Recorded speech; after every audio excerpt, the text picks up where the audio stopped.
আজ ২৪শে March Bangladesh cricket ইতিহাসের সর্বকালের সেরা ক্রিকেটার সাকিব আল হাসানের জন্মদিন। শুভ জন্মদিন সাকিব। সবকিছু যদি ঠিকঠাক থাকতো তাহলে সাকিবের এই ৩৯তম জন্মদিনটা পালন করা হতো একজন সাবেক ক্রিকেটার হিসেবে, মানে আন্তর্জাতিক ক্রিকেট থেকে অবসর নেওয়া একজন ক্রিকেটার হিসেবে। ফ্র্যাঞ্চাইজি ক্রিকেট, ঘরোয়া ক্রিকেট, সেটা তো তিনি খেলতেই পারতেন। কিন্তু সবকিছু তো জীবনের মতো ক্রিকেটেও ঠিকঠাক থাকে না। সাকিবের বেলাতেও সেটা ঠিকঠাক নেই, যেই কারণে প্রায় ১.৫ বছর আগে জাতীয় দলের জার্সি গায়ে চাপিয়েছিলেন যেই সাকিব, সর্বশেষবার আবারও তার গায়ে জাতীয় দলের সেই ৭৫ নম্বর জার্সি দেখার অপেক্ষায় রয়েছে পুরো বাংলাদেশ। প্রতীক্ষায় আছে বাংলাদেশের ক্রিকেট প্রেমীরা। সাকিবের গায়ে কি আদৌ সেই জাতীয় দলের জার্সি আবারও দেখা যাবে? পাকিস্তানের বিপক্ষে সর্বশেষ সিরিজের আগে অনেক শোরগোল উঠেছিল, হয়নি তো। আগামী মাসে নিউজিল্যান্ডের বিপক্ষে সিরিজকে ঘিরে আবারও ওই একটা হইচই পড়ে যাবে। তো বাস্তবতা কি বলছে? সাকিব আল হাসান কি নিউজিল্যান্ডের বিপক্ষে এই সিরিজে বাংলাদেশের জার্সিতে দেখা যাবে? আদৌ কি তাকে বাংলাদেশের জার্সিতে আর কখনো দেখা যাবে কিনা, সে আলোচনাটা একটু করতে চাই। আন্তর্জাতিক ক্রিকেটে সাকিবের পথ চলা শুরু হয়েছে প্রায় ২০ বছর আগে, ২০০৬ সালের ৬ই আগস্ট।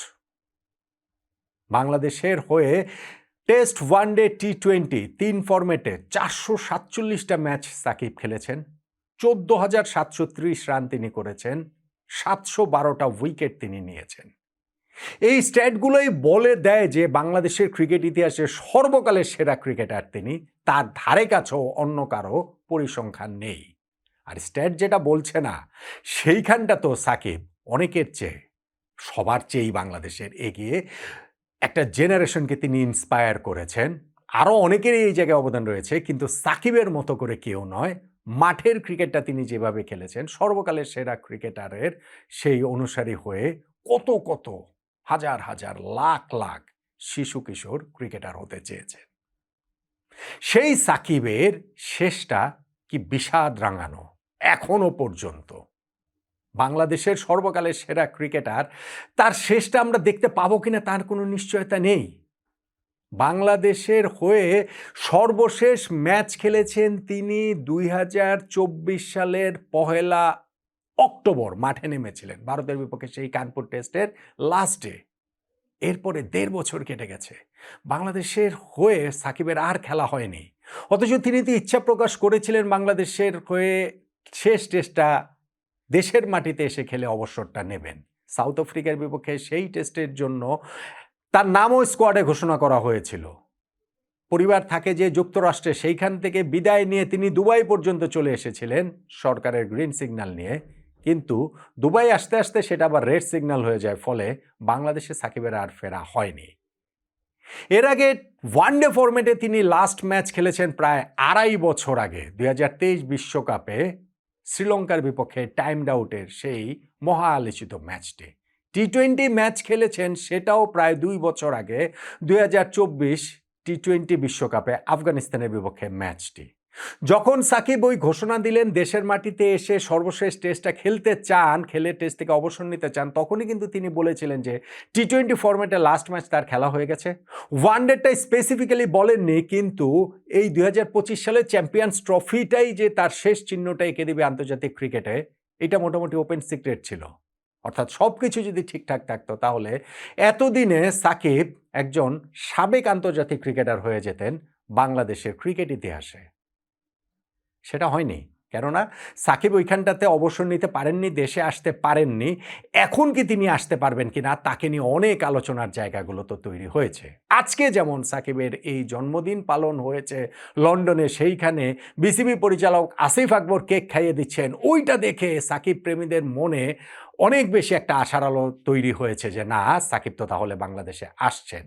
কিংবা ধরেন আমাদের সিলেকশন প্যানেল যে নতুন করে তৈরি করা হয়েছে, সেইটার চেয়ারম্যান হাবিবুল বাশার সুমন বলেছেন সাকিবকে শুধুমাত্র একটা সিরিজ, বিদায়ী সিরিজের জন্য, বিদায়ী ম্যাচের জন্য তিনি চান না, ২০২৭ বিশ্বকাপ পর্যন্ত সাকিবকে তিনি চান। ওই রকম যদি সাকিবের অবস্থাটা থাকে, কিন্তু সেই অবস্থায় কি সাকিব আসতে পারবেন? সাকিব দেশে আসতে পারছেন না কেন? কি কারণটাতে? অবস্থার পরিবর্তন কি কোথাও কিছু ঘটেছে? ক্রিকেটার সাকিবের পরিচয়টা ২০ বছরের, সঙ্গে রাজনীতিবিদ সাকিবের একটা খুবই স্বল্পস্থায়ী পরিচয় রয়েছে।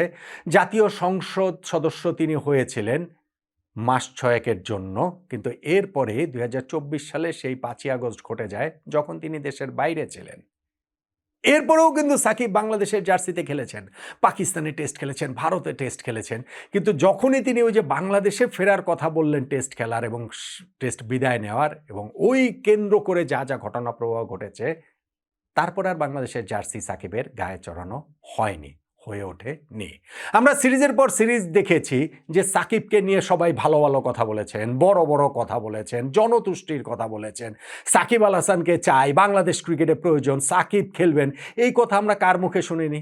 ধরেন ক্রিকেট বোর্ডটা যে পাল্টে গিয়েছে, সেইখানটাতে আপনাদের বোর্ড প্রেসিডেন্ট হয়েছিলেন যিনি ফারুক আহমেদ, সেইখান থেকে শুরু করে আমিনুল ইসলাম বুলবুল ভাই, ফারুক ভাই, বুলবুল ভাই, এবং বুলবুল ভাই সেকেন্ড দফায় যখন হয়েছেন অনেকবার আমরা শুনেছি। আমাদের সিলেকশন প্যানেলে ছিলেন গাজী আশরাফ হোসেন লিপু ভাই, কিংবা এখন হাবিবুল হাসান সুমন ভাই, অনেকবার শুনেছি। আমাদের ধরেন হচ্ছে গিয়ে বোর্ডের বিভিন্ন ডিরেক্টররা, অনেকবারই আমরা এগুলো শুনেছি। কিন্তু আমরা একই সঙ্গে জানতাম যে এগুলো সবই জনতুষ্টির কথা, এগুলো সব হাওয়াই কথা, এইসব কথার মধ্যে কংক্রিট কোনো কিছু নাই। সাকিব আল হাসানকে বললেই সাকিব আল হাসান চলে আসছেন, আগামীকালকেই চলে আসছেন, ম্যাচ খেলছেন, নেক্সট সিরিজটাতেই খেলছেন, এই চ্যাম্পিয়ন্স ট্রফি খেলবেন, এই T20 ওয়ার্ল্ড কাপ খেলবেন, এই সাকিবকে ছাড়া হবে না। আমাদের ক্রিকেটাররাও বলছেন সাকিব ছাড়া আমাদের চলবে না, আমাদের ক্যাপ্টেনরাও বলছেন। কিন্তু এগুলো সবই শেষ পর্যন্ত কি হাওয়াই কথাবার্তা, হাওয়াই মিঠাইয়ের মতো, যে অনেক ফুলনো ফাপানো থাকে, কিন্তু চাপ দিলে এতটুকু হয়ে যায়। সো সাকিবের দেশে ফেরার মতো একটা বাস্তব রাজনৈতিক পরিস্থিতি কি তৈরি হয়েছে? আমাদের তৎকালীন যে যুব ক্রীড়া মন্ত্রণালয়ের উপদেষ্টা ছিলেন আসিফ মাহমুদ সজীব ভুঁইয়া, তিনিও তো সাকিবকে ফেরানোর ব্যাপারে খুব ভালো ভালো কথা বলেছিলেন, এবং পরবর্তীতে আমরা কি দেখেছি, সাকিবের সঙ্গে তার ওই যে ফেসবুকে বাকযুদ্ধটাকে আমরা দেখি নাই, এবং সেইখানটাতে দেখি নাই যে কিভাবে তিনি বলছেন যে আমি বাংলাদেশ ক্রিকেট বোর্ডের কাছে নির্দেশনা দিয়ে দেব সাকিব আল হাসানকে যেন জাতীয় দলে আর কখনো বিবেচনা করা না হয়। তারপরে ক্রীড়া উপদেষ্টা হয়েছেন আসিফ নজরুল, অবস্থার পরিবর্তন হয়েছে। এখন আমাদের নতুন ক্রীড়ামন্ত্রী, প্রতিমন্ত্রী হয়েছেন আমিনুল হক, নতুন সরকার নির্বাচিত এসেছে, ফলে সাকিবের অবস্থার পরিবর্তন হবে বলেই তো অনেকে ভেবেছিলেন। ওই যে সাকিবকে ফেরানো হবে জাতীয় দলের জার্সিতে, এইটা যে ক্রিকেট বোর্ড থেকে ঘোষণা দেওয়া হলো তাদের এক মিটিংয়ের পরে, যেই দিন বাংলাদেশ T20 বিশ্বকাপে খেলাটা আমাদের নিশ্চিত হয়ে গেল যে আমরা খেলবো না, স্টানবাজি যে তারা একটা করলেন, এরপরে কি অবস্থার পরিবর্তন হয়েছে? পাকিস্তানের বিপক্ষে সিরিজের আগে তো অনেক কথাবার্তা হয়েছে, অনেক হাওয়া তোলা হয়েছে। সাকিব কি খেলেছেন? সাকিব কিন্তু খেলেন নাই, সাকিব কিন্তু আসেন নাই। এখন নিউজিল্যান্ডের বিপক্ষে যেই সিরিজটা আগামী মাসে হবে, সেইখানটাতেও কি সাকিব আল হাসানের ফেরার চান্স কতটা? দেখেন, সরকারের পক্ষ থেকে বারবার বলা হচ্ছে, আমাদের ক্রীড়া প্রতিমন্ত্রী আমিনুল হক ভাইও বলছেন যে না, সাকিবের যে মামলাগুলো রয়েছে সেই মামলাগুলোকে ব্যাপারে তিনি তার নিজের লড়তে হবে, সরকার তার ব্যাপারে নমনীয় থাকবে। কিন্তু সেই ঘটনা প্রবাহের অগ্রগতি কতটুকু হয়েছে? সাকিবের মামলার ফাইল নিয়ে তার আইনজীবীরা বিসিবিকে দিয়েছে, বিসিবি সেইটা মন্ত্রণালয়ে পাঠিয়েছে। এই গল্প তো গত পাকিস্তান সিরিজের আগের ঘটনা। তারপরে যেই যে কিছুদিন সময় কেটে গেল, সেখানে কোনো অগ্রগতির জায়গা কি হয়েছে? সেই অগ্রগতির জায়গা যদি না হয়, তাহলে নিউজিল্যান্ডের বিপক্ষে সিরিজে সাকিব আল হাসানকে কিভাবে দেখা যাবে আমাকে বলেন তো দেখি। সেইটা আমাদের নতুন চিফ সিলেক্টর হাবিবুল হাসান সুমন যতই বলুন না কেন ২০২৭ বিশ্বকাপে তিনি চান, সেইটা আমাদের ক্রিকেট বোর্ডের স্টানবাজ পরিচালক আসিফ আকবর যতই সাকিবকে কেক খাইয়ে দেন না কেন, বাস্তব রাজনৈতিক অবস্থা কি হয়েছে কিনা সাকিব আল হাসানের দেশে আসার ক্ষেত্রে। ভাই, আজকে সাকিবের জন্মদিন, ৩৯তম জন্মদিন, বাংলাদেশের সর্বকালের সেরা ক্রিকেটারের জন্মদিন।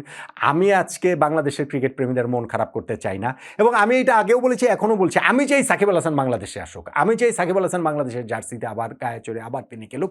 এইটা তিনি ডিজার্ভ করেন, এবং সেটা এক সিরিজ এক ম্যাচ না। আমি সুমন ভাইয়ের সঙ্গে একমত, ২০২৭ বিশ্বকাপ পর্যন্ত সাকিব খেলতে পারেন, তার সেই ফিটনেস পারমিট করলে পারফরমেন্স সাকিব আসলে করবেনই, ফিটনেসটা এইখানটাতে বড় ইস্যু, এবং সেইটাও সাকিব ঠিকঠাক করে নিতে পারবেন। এটা আমার চাওয়া, আমার মতো এরকম শত শত হাজার হাজার লাখ লাখ কোটি কোটি মানুষের চাওয়া এইটা।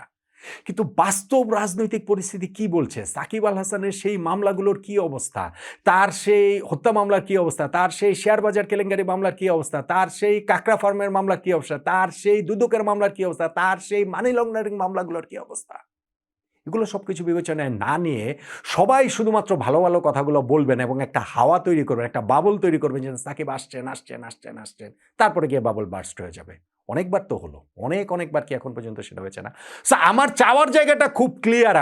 আমি আরো অনেকের মতোই, যেটা বললাম কোটি কোটি মানুষের মতো, আমিও চাই সাকিব আল হাসান আবার বাংলাদেশে আসুন, বাংলাদেশের জার্সি গায়ে চাপান, আবার বাংলাদেশের প্রতিনিধিত্ব তিনি করুন। এইটা তিনি ডিজার্ভ করেন। বাংলাদেশের সর্বকালের সেরা ক্রিকেটারকে ওই সম্মান দেওয়াটা আমরাও ডিজার্ভ করি, বাংলাদেশের ক্রিকেট প্রেমী মানুষরাও সেটা ডিজার্ভ করেন। কিন্তু বাস্তব রাজনৈতিক যে অবস্থা, তার মামলা মোকদ্দমার যে অবস্থা, তাতে করে আমার কাছে মনে হয় না যে সাকিব আল হাসান চলে আসছেন সেইটা একেবারে গ্র্যান্টেড, সেটা একেবারে নিশ্চিত। আমার কাছে বরং মনে হয় এখনও সাকিবের বাংলাদেশে আসার সম্ভাবনাটা আমি এখনও 51% দেখি না। এখনও আমার কাছে 50-50 মনে হয় অ্যাবসোলুটলি। সরকারের হায়ারার্কি থেকে যদি তিনি গ্রিন সিগন্যাল পান, সেই ক্ষেত্রে কেবলমাত্র সাকিব আল হাসান বাংলাদেশে আসতে পারেন। এখানে আসিফ আকবরের কেক খাওয়ানো, হাউল বাসার সুমনের 2027 বিশ্বকাপে সাকিবকে সহপরিকল্পনা করার কথা বলা, এগুলাতে আসলে কিছু যাবে আসবে না। কিন্তু আমরা চাই সাকিবকে তার প্রাপ্য যেটা, সেইটা বাংলাদেশ ক্রিকেট যেন মিটিয়ে দেন এবং বাংলাদেশেও সাকিব এটা ডিজার্ভ করেন বাংলাদেশের জার্সিতে খেলার। সেই জায়গাটাতে আক্ষরিক অর্থে নতুন ক্রীড়া প্রতিমন্ত্রী আমিনুল হক যেমনটা বলেন, সরকার নমনীয় থাকবে মামলাগুলোর ব্যাপারে। সাকিবের ওই নমনীয়তাটাকে সরকার কথার কথা না বলে আসলেই কি দেখাতে পারবে কিনা, তাহলেই কেবলমাত্র সাকিব আল হাসানের দেশে ফেরার সম্ভাবনার জায়গাটা আমি দেখি। আমরা নিশ্চিতভাবেই আশা করি যে এই 447টা ম্যাচ বাংলাদেশের জার্সিতে 3 ফরম্যাটে 14,730 রান এবং 712 উইকেটেই সাকিব আল হাসান থেমে থাকবেন না। সাকিবের গল্পের আরও কিছুটা বাকি রয়েছে। বয়স 39 পেরিয়ে গেলেও সাকিব গল্পের নতুন অধ্যায় বাংলাদেশের জার্সিতে ব্যাটে এবং বলে লিখবেন বলে আমরা সবাই তো আশা করছি না? শুভ জন্মদিন সাকিব আল হাসান।